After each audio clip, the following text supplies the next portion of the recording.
Hi, I'm Sandy Walden, your grief coach from Serenity.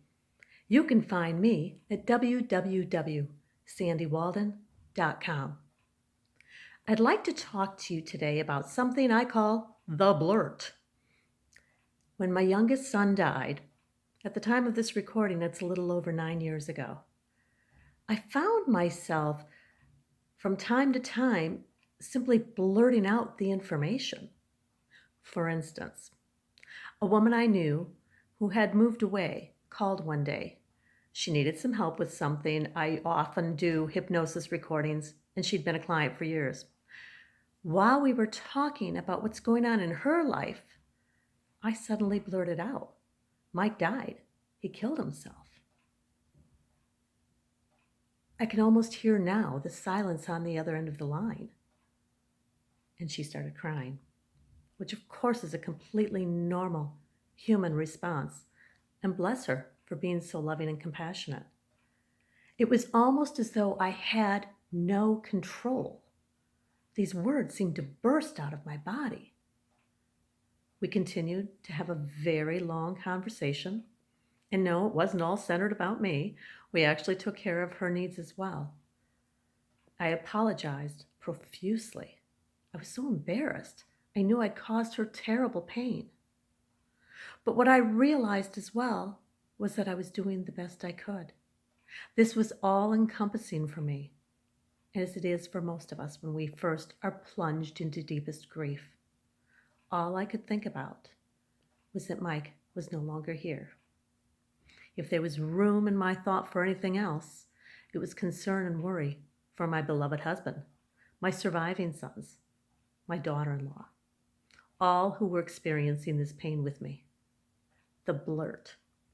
Inconvenient, showing up out of nowhere with no warning. I found it would happen with clients. I found it happen when I went to get my hair cut. The wonderful woman who had cut my hair for years didn't know about my loss. She very innocently asked, "So, how were your holidays?" Because you see, Mike died on December 17th. And when I saw her, it was in January. Once again, the blurt took over. While I wanted to say something soft and easy, instead, I once again heard the words coming out. Well, we lost our boy. Our youngest son, Mike, died. It was completely unexpected. He died of suicide. It happened. I found this happening in many other circumstances. After the first time, I became more aware that I was susceptible to this. And so I tried to take a deep breath before responding to people. For me, this helped a lot. Someone would say, "How are you?" Someone would say, "How's your winter? How was Christmas? How are your boys?" All completely normal and innocent questions. My response was not always predictable. And so I learned to take a deep breath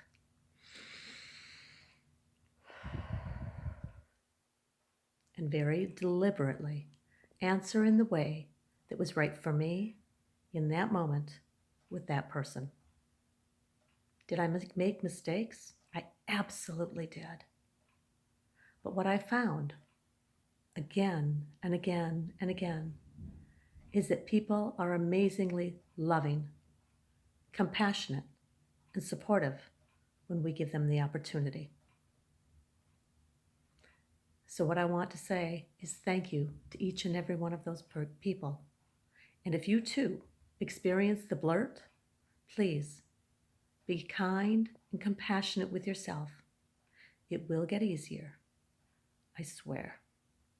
Taking those nice, slow, deep breaths gives you a moment to think about what you want to say. It doesn't mean that you won't share what's going on. For me, I usually did.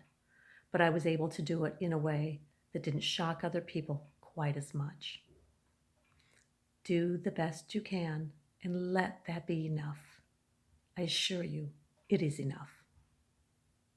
If you're ready to work together, give me a call for your complimentary consultation.